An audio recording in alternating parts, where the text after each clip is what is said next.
14వ తారీఖు బేస్తవారపేటలో ఒక ట్రాక్టర్ ఒక ట్రాలీ పోయిందని మా ఎస్ఐ గారు చెప్పడం జరిగింది. ఆ టైంలో మేము ఎస్పీ గారితోనే ఉన్నాను దగ్గరలో.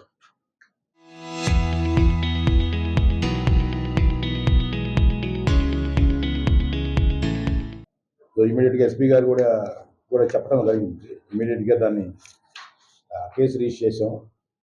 ఇలాంటి నేరమే అంతకుముందు మాకు గిద్దలూరులో కూడా పోయిన జనవరి 13వ తారీఖు ఒక 4 వీలర్ అంటే అదే టాటా బండి ఒకటి పోయింది. అది అక్కడ కూడా. సో దాని మీద 2 బళ్ళు పెద్ద బళ్ళు అంటే దాదాపు లక్షల విలువైన బళ్ళు పోయింది. దాని మీద ఎస్పీ గారు దాన్ని సీరియస్గా తీసుకొని అలర్ట్ చేయడం జరిగింది. వెంటనే ఖమ్మం సిఐ గారికి, అట్లాగే ఇన్ఛార్జ్ ఖమ్మం సిఐ రామకోటయ్య గారికి, అట్లాగే బేస్తవారపేట రవీంద్రారెడ్డిని ఈ విషయాల మీద కొంచెం గట్టిగా కాన్సన్ట్రేషన్ చేసి ఖచ్చితంగా అది ట్రేస్ చేయాలని చెప్పి పట్టుదలగా చెప్పడం జరిగింది. దీని మీద టీమ్స్ అయ్యి ఫామ్ చేసేసి దీని మీద ఇమీడియట్గా రియాక్ట్ అయ్యి సో ఈ రోజున ఆచంట గంగాధరు, పల్లెపోగు ప్రసాద్. ఆచంట గంగాధర్ అంటే అతను కాకినాడ జిల్లా, పల్లెపోగు ప్రసాద్ అంటే కడప జిల్లా అతను. సో వీళ్ళని పట్టుకొని వీళ్ళ దగ్గర నుంచి 4 మోటార్ సైకిళ్ళు మరియు సో మనకు బేస్తవారపేట పరిధిలో పోయిన ట్రాక్టరు, ట్రైలరు, అట్లాగే గిద్దలూరు పరిధిలో పోయిన సో టాటా దాని పేరు టాటా ఇంట్రా వెహికల్ కూడా 4 వీలర్ అది రికవరీ చేయడం జరిగింది. సో మొత్తం ఒక 2 బుల్లెట్లు ప్లస్ ఒక యూనికాన్, ఒక హోండా మోటార్ సైకిల్ కూడా రికవరీ జరిగింది. మొత్తం ఒక 14 లక్షల రూపాయల ప్రాపర్టీని వాళ్ళ దగ్గర నుంచి స్వాధీనం చేసుకోవడం జరిగింది.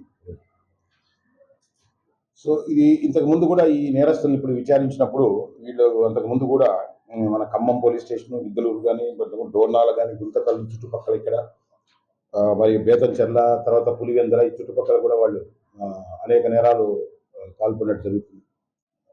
సో ఈ మధ్యకాలంలో కూడా వీడు కూడా A1 ఎవడైతే ఈ గంగాధర్ రావు అని ఉన్నాడో వాడికి ఏదో హెల్త్ బాగలేక వాడికి ఏదో డబ్బులు అవసరమై వీడు దొంగతనం చేస్తే ఈ రెండో వాడైనటువంటి ఈ పల్లెపోగు ప్రసాద్కి అప్పచెప్తే దాన్ని సో వేరే రకంగా తక్కువ రేటుకి వాడికి అమ్మేస్తే వాడేదో దాన్ని డిస్పోజల్ చేసి ఈ విధంగా పట్టుకోవడం జరిగింది. ఇంత షార్ట్ టైంలో బేస్తవారపేట పోలీసులు పోయిన తర్వాత విదిన్ స్పాన్ ఆఫ్ 10 days లోపలే సో విజయవంతంగా ఈ ముద్దాయిలను అరెస్ట్ చేసి ఈ ప్రాపర్టీ రికవర్ చేసినందుకు ఎస్పీ గారి తరఫున మరి నేను కూడా మనస్ఫూర్తిగా టీం అభినందించడం జరుగుతుంది. డెఫినెట్గా ఇట్స్ ఎ గుడ్ వర్క్. మంచిగా వర్క్ చేశారు. యాక్చువల్గా దీన్ని వర్క్ చేసేటప్పుడు కూడా మేము దాన్ని క్లియర్గా మానిటర్ చేయడం జరిగింది.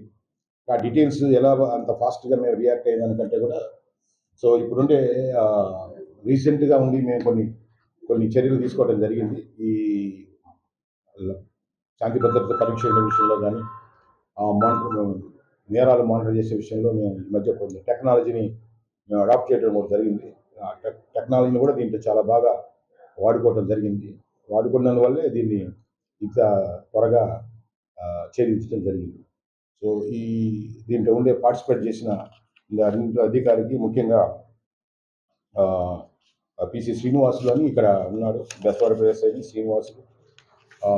వీళ్ళు వర్క్ కొంచెం ఫస్ట్ నుంచి బాగా ఉంది కాబట్టి వాళ్ళని ప్రత్యేకంగా అభినందిస్తున్నాను. Local to global news at your fingertips. మీ చేతిలో ఒక ఆయుధం. Download R TV app.